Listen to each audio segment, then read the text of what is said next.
बिस्मिल्लाहिर्रहमानिर्रहीम। अस्सलाम वालेकुम स्टूडेंट्स। हम फार्मेसी का ठीक है कैटेगरी बी का फिजियोलॉजी का लेक्चर स्टार्ट करने लगे हैं। हमारा नेक्स्ट चैप्टर है चैप्टर थर्ड, ब्लड का चैप्टर है। ठीक है, मोस्ट इम्पोर्टेंट चैप्टर है। इसमें आपने इसको अच्छे से करना है, पेपर के पॉइंट ऑफ व्यू के लिहाज से भी और वेवा के लिहाज से भी। तो ये चैप्टर आप लोगों ने अच्छे से इसको रेडी करना है। तो इसमें हम देखेंगे कि ब्लड क्या होता है। ठीक है, इस चैप्टर में जो जो चीजें हमने पढ़नी है, ब्लड के जो सेल्स हैं जिसमें डब्ल्यूबीसीज, आरबीसीज, ठीक है, प्लेटलेट्स, उसको हम डिस्कस करेंगे। देन उसके बाद हम जो है ना अनीमिया के बारे में पढ़ेंगे, ब्लड प्रेशर वगैरह। तो ये सारा मुख्तलिफ इसमें आ जाएंगे। तो इसमें पहले हम देखते हैं ब्लड की डेफिनेशन कि ब्लड होता क्या है। तो ब्लड की अगर हम बात करते हैं तो blood is a specialised type of the connective tissue. ठीक है, जो चीज आपने याद रखनी है वो ये है कि ब्लड जो है ना वो कनेक्टिव टिश्यू की एक टाइप है।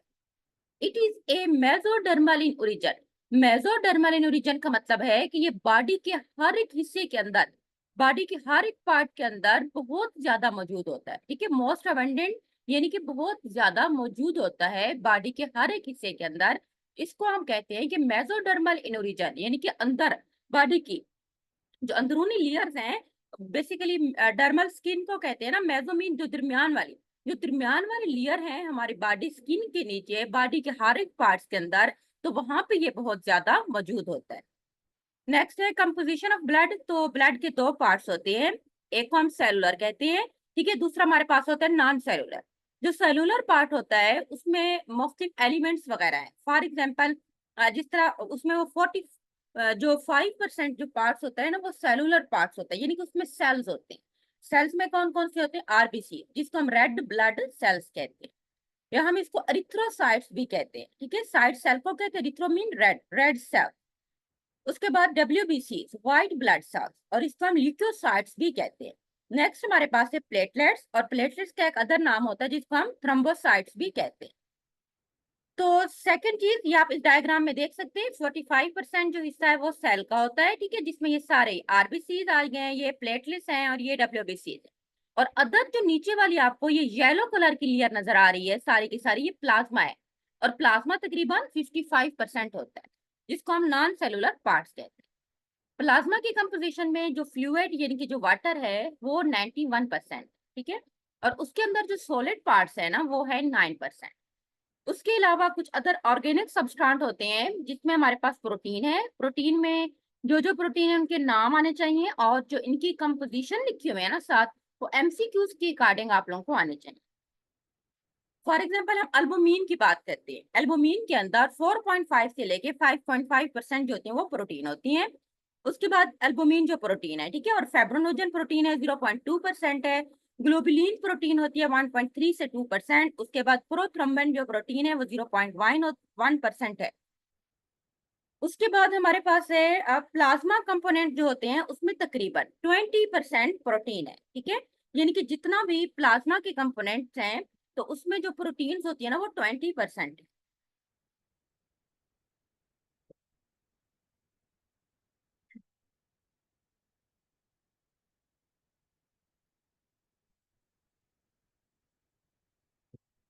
नेक्स्ट हमारे पास है नॉन प्रोटीन पार्ट्स। जो नॉन प्रोटीन, अब जो नॉन प्रोटीन पार्ट्स है ना उसकी फर्दर दो टाइप्स है।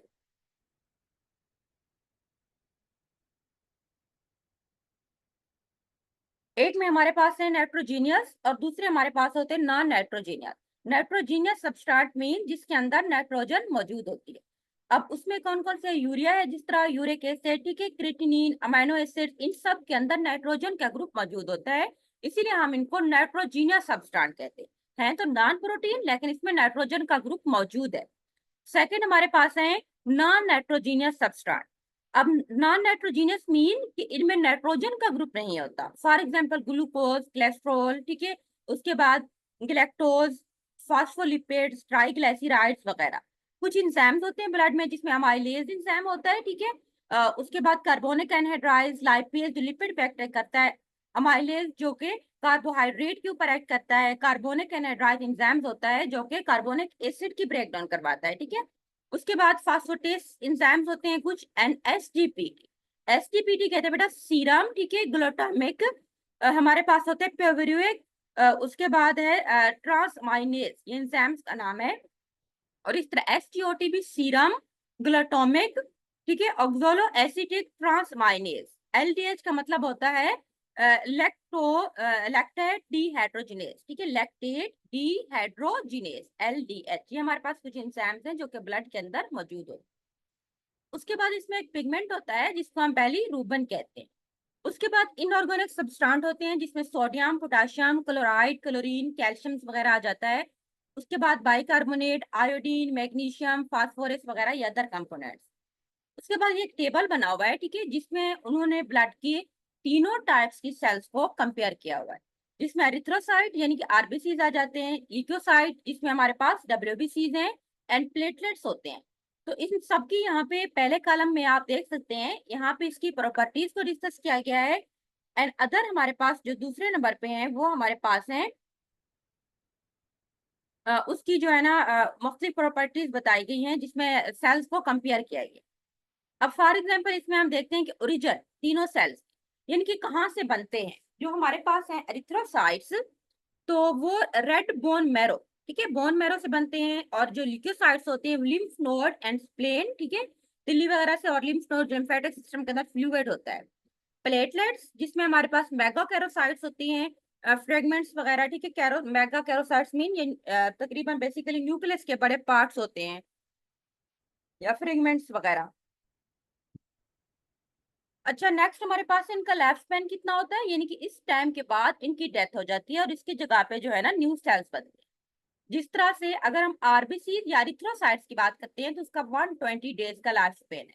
इस तरह ल्यूकोसाइट का जो होता है वो 13 से 20 डेज का होता है, और प्लेटलेट्स का जो होता है वो 5 to 9 डेज का होता है। न्यूक्लिएटेड है या नॉन न्यूक्लिएटेड, जो एरिथ्रोसाइट्स होते हैं वो नॉन न्यूक्लिएटेड है, यानी कि उसमें न्यूक्लियस जो होती है वो नहीं होता। और जो ल्यूकोसाइट है वो न्यूक्लिएटेड है, उनमें न्यूक्लियस होता है, और प्लेटलेट्स जो होती हैं वो भी नॉन न्यूक्लिएटेड होती है। शेप किस तरह से है, एरिथ्रोसाइट की बाइकनकेव शेप होती है, और ल्यूकोसाइट जो होती है वो इरेगुलर शेप होती है। बाइकनकेव का मतलब है दरमियान में थोड़ी सी डिप्रेस होती है और किनारों से थोड़ी सी बड़ी शेप होती है, ठीक है। कनकेव, बाइकनकेव जिस तरह दोनों साइड पे हमें लगता है, कनकेव लेंस जिस तरह का होता है। और जो प्लेटलेट्स होती है उनकी भी इरेगुलर शेप है। काउंट कितनी है, एरिथ्रोसाइट जो होती है वो 5.5 से लेके 5.5 मिलियन पर, ठीक है, क्यूबिक मिलीमीटर इन इसका तकरीबन जो है ना काउंट होता है नॉर्मल एक इंसान के अंदर। ल्यूकोसाइट जो होती है वो 6,000 से 8,000 होते हैं, और जो प्लेटलेट्स होते हैं ना वो होते हैं 150,000 से लेके 350,000 तक। उसके बाद हमारे पास है कलर। कलर जो हमारे पास होती है, इसका रेड कलर होता है एरिथ्रोसाइट्स का। Red colour due to presence of haemoglobin, Hb जो कि होती है एक ऑक्सीजन कैरिंग प्रोटीन है, ठीक है, उसकी वो बेसिकली आरबीसीज में होती है, तो उसकी वजह से उस आरबीसीज का कलर जो है ना वो रेड होता है। उसके बाद ल्यूकोसाइट जो हमारे पास है उनका व्हाइट है। अभी आप लोग सुन लें, ठीक है, उसके बाद जो जिसका सवाल होगा ना मैं आपसे आखिर में पूछ। उसके बाद हमारे पास है कलर। कलर, ठीक है, रेड होता है एरिथ्रोसाइट्स का, और ल्यूकोसाइट जो होती है उनका व्हाइट कलर होता है due to lack of haemoglobin, यानी कि इसमें एचबी जो होती है नहीं होती। आरबीसी जो डब्ल्यूबीसीज होते हैं ना ये हमारे इम्यून सिस्टम में होते हैं, ये बेसिकली डिजीज के अगेंस्ट हमारी प्रोटेक्शन करते हैं। और जो प्लेटलेट्स का कलर जो होता है वो पर्पल कलर होता है। टाइप्स कितनी है, एरिथ्रोसाइट वन टाइप के होते हैं, ल्यूकोसाइट जो होती है वो ग्रेनुलोसाइट या एग्रेनुलोसाइट जिनके दो टाइप्स के हैं, और जो प्लेटलेट्स होती है उनकी भी एक टाइप। उसके बाद कंपोनेंट ऑफ ब्लड ये हमने वही पढ़े, प्लाज्मा है उसमें, ठीक है, सेलुलर कंपोनेंट्स हैं वो 55% और ये 45% होते हैं सेलुलर। देन हमारे पास है properties of the blood. Blood की क्या प्रॉपर्टीज है, पहले नंबर पे है कलर। ब्लड का कलर कैसा होता है, हमें पता होता है वो रेड है, और रेड क्यों है, due to oxygen in the bright red colour, ठीक है।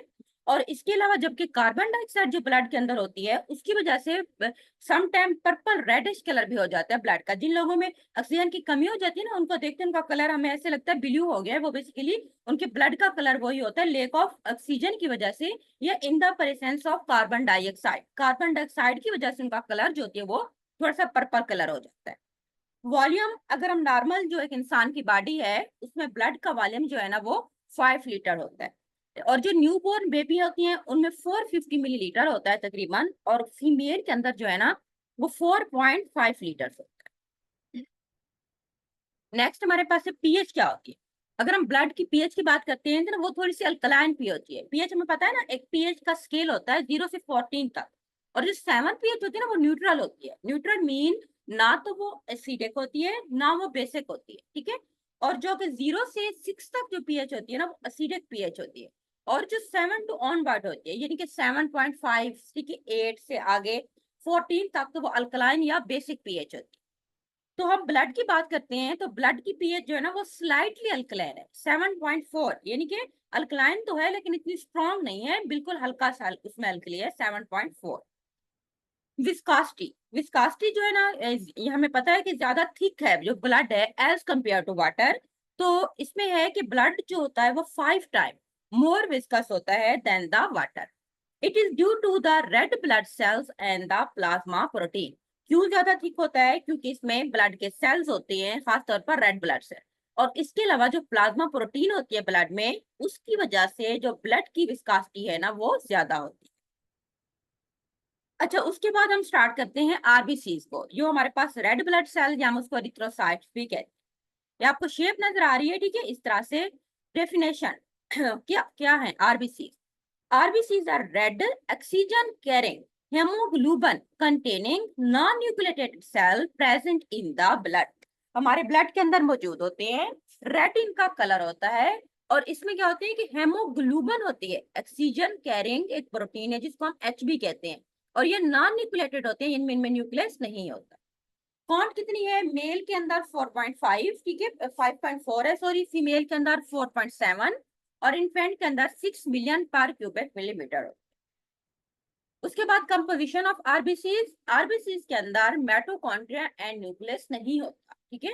ये आपका एमसीक्यू के पॉइंट ऑफ व्यू से अहम है कि जो मैच्योर आरबीसीज होते हैं उनमें क्या नहीं होता, उसमें मेटोकॉन्ड्रिया एंड न्यूक्लियस नहीं होता। दे कंटेन HB, इनमें हेमोग्लोबिन मौजूद होता है। उसके बाद एक कंपोजिशन क्या है, इसमें वाटर है 65%, solid and semi solid substance 35% होते हैं। HB जो हेमोग्लोबिन है वो 33% है। Organic and other inorganic substance जो होती है ना वो 2% है, जिसमें हमारे पास प्रोटीन आ जाता है, phospholipids and cholesterol and other कुछ यूरिया, क्रेटिनिन, अमीनो एसिड्स, ये चीजें भी आरबीसीज के अंदर मौजूद होती। अच्छा, ये तो हमारे पास, ये देखें शेप की अगर हम बात करते हैं, एक तो ये सर्कुलर शेप है, ठीक है। और ये हमारे पास है बाइकनकेव, दरमियान में थोड़ा सा डिप्रेस है और साइड से ये ना थोड़ा सा ओपन होती है। एरिथ्रोसाइट्स आर टिपिकली शेप उनकी बाइकनकेव डिस्क की तरह होती है, फ्लैटेंड यानी कि चिपटा जिस तरह पत्ता होता है, डिप्रेस इन द सेंटर, दरमियान में थोड़ी सी डिप्रेस होती है, ठीक है। और ये शेप क्या होती है? दिस वो कहते हैं biconcave shape optimise the flow property of blood in large blood vessel.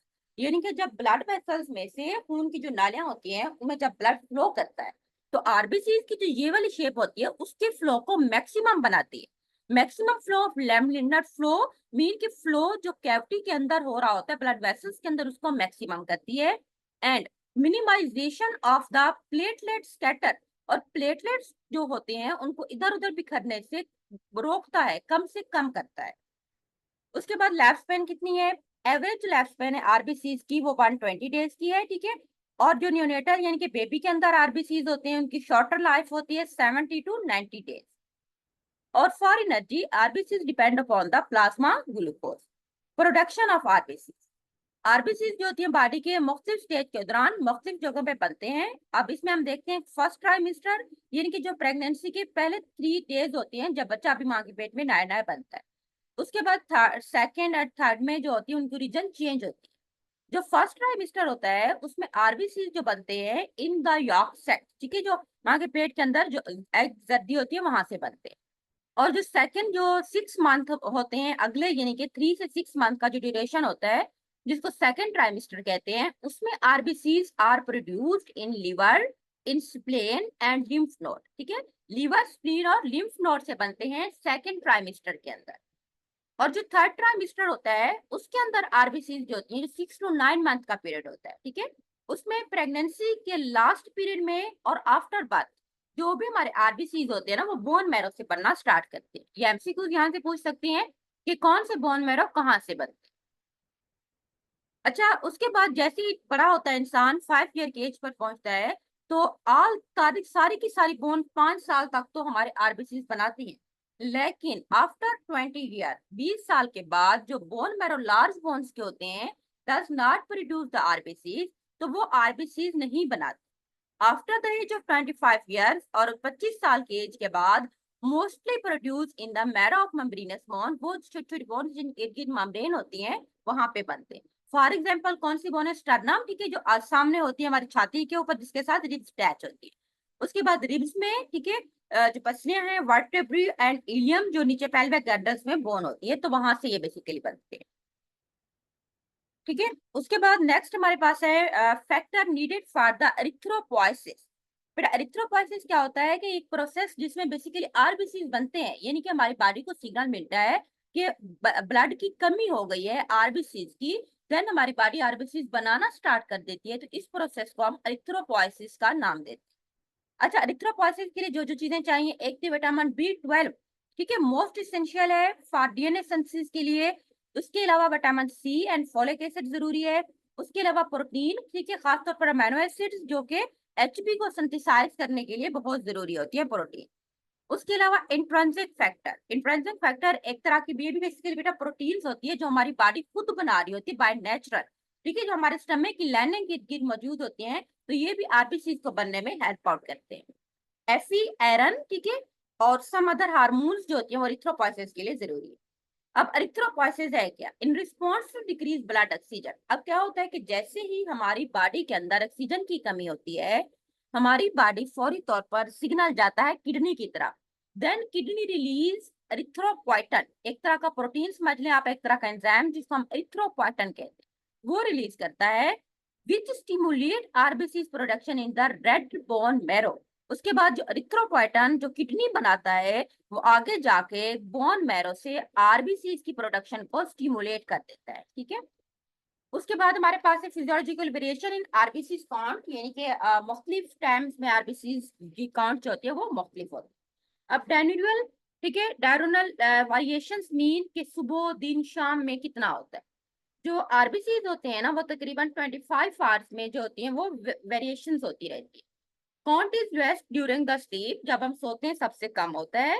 At early morning hours, और सुबह में भी कम होता है। And highest during the evening, और शाम में सबसे ज्यादा होता है। टेम्परेचर इसके ऊपर एक फैक्टर है। RBC count increase during increase in external temperature, जब एक्सटर्नल टेम्परेचर ज्यादा होता है, गर्मी होती है, तब हमारी बॉडी के अंदर आरबीसी अगर हम तब काउंट करें तो वो भी सबसे ज्यादा हो। हाई एल्टीट्यूड में जितनी बुलंदी पे जाए, अब क्या होता है कि जितनी हम ऊपर जाते हैं ऑक्सीजन की हमें कमी फील होती है। जैसे ही बॉडी को ऑक्सीजन की कमी फील होती है, तो फौरी तौर पर हमारी बॉडी सिग्नल भेजती है किडनी की तरफ। तो किडनी वहां से एक एंजाइम एरिथ्रोपोइटन को रिलीज करती है। एरिथ्रोपोइटन आगे आरबीसी की प्रोडक्शन को ज्यादा करता है। सो तब अगर हम काउंट करें तो आरबीसी हमारे तब इंक्रीज होना शुरू हो जाती है। हाइपोक्सिया, हाइपोक्सिया कहते हैं कि decrease oxygen, lack of oxygen, यानी कि ऑक्सीजन की हमारी बॉडी के अंदर जब कमी हो जाती है, तो उसको हम हाइपोक्सिया का नाम देते हैं। इसमें क्या होता है कि वही बात आ गई दोबारा, जब ऑक्सीजन की जारी से बात कमी होगी तो आरबीसी की प्रोडक्शन ज्यादा होना शुरू हो जाएगी। तो इसीलिए हम कहते हैं कि increase RBC count during hypoxia. उसके बाद एक्सरे। अब जो एक्सरे, जिस तरह लोग एक्सरे करवाते हैं बेटा, या कुछ रेडिएशन रेज होती हैं कैंसर केमोथेरापी वगैरह में, तो उस दौरान एक्सरे की वजह से जो बोन मैरो होता है ना, वो डिप्रेस होना शुरू हो जाता है, जिसकी वजह से आरबीसी की प्रोडक्शन जो होती है वो डिक्रीज होना शुरू हो जाती है। नेक्स्ट हमारे पास है फंक्शन ऑफ आरबीसी। आरबीसी हमारी बॉडी में मुख्तलिफ फंक्शन है बेटा। एक रिस्पायरेशन, ठीक है, उसको कंट्रोल करता है। एसिड बेस बैलेंस को मेंटेन करता है, आयनिक बैलेंस को मेंटेन करता है, and viscosity of the blood. पहले हम देखते हैं कि respiration. RBCs contain haemoglobin which transport oxygen and carbon dioxide. हमें पता है आरबीसीज के अंदर हेमोग्लोबिन है जिसका काम होता है ऑक्सीजन और कार्बन डाइऑक्साइड को हमारी बॉडी के अंदर ट्रांसपोर्ट करना। अब क्या होता है इसमें कि इट कंटेन, इसमें एक कार्बोनिक अनहाइड्रेस एंजाइम्स होता है विच एक्सक्लरेट द फ्लोइंग रिएक्शन।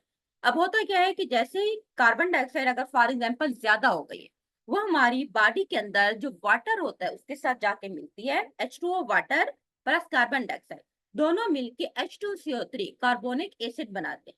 अब एक एंजाइम जो कार्बोनिक एनहाइड्रेज है, ठीक है, ये से सेपरेट है, ये बुक में बाय मिस्टेक साथ लगा हुआ है, तो इसका नाम है कार्बोनिक एनहाइड्रेज। एंजाइम इसके ऊपर एक्ट करके इसकी ब्रेकडाउन करता है, जिससे H plus ion and bicarbonates अलग हो जाते हैं। और ये जो बाइकार्बोनेट्स आयन की फॉर्म में हमारे लंग्स से जो एक्स्ट्रा कार्बन डाइऑक्साइड होती है ना, वो बाहर चली जाती है। देन हमारे पास है acid base balance. RBCs help to maintain the acid base balance by buffering action of the hemoglobin and other intracellular buffers। अब बफर क्या होता है कि वो चीज किसी चीज की पीएच को चेंज होने से रोकता है। अब आरबीसीज का ये काम होता है कि अगर हमारी बॉडी के अंदर कहीं लगता है कि एसिड का लेवल ज्यादा हो गया है या बेस का लेवल, तो उनको मेंटेन करता है, उन दोनों की कॉम्बिनेशन से उसके एक्ट को क्या कर देता है, एज ए बफर काम करता है, यानी कि पीएच को चेंज होने से रोकता है, एसिड को एसिड और बेस को बेस रहने देते हैं, उनके लेवल को मेंटेन करता है। नेक्स्ट हमारे पास है maintain ionic balance. RBCs maintain ionic balance by special permeability of the cell membrane. अब क्या होता है कि जो आरबीसीज होती है ना, ठीक है, वो आयनिक बैलेंस को भी मेंटेन रखता है। आयन मोस्टली जिस तरह सोडियम पोटाशियम हो गए, ठीक है, इस तरह क्लोराइड आयन होते हैं, कैल्शियम आयंस होते हैं, इनमें हमारे सेल्स के अंदर इनकी एंट्री भी हो रही है और ये सेल से बाहर भी जा रहे होते हैं, तो इनकी बेसिकली मेंटेनेंस को बरकरार रखता है। अगर ज्यादा हो जाएंगे तो प्रॉब्लम होगी ना, जिस तरह सोडियम आयन के ज्यादा होने की वजह से बीपी हाई हो जाता है, तो ये इसके लेवल को मेंटेन करता है, ionic balance. Viscosity of the blood. RBCs help to maintain the viscosity of the blood, ठीक है, ब्लड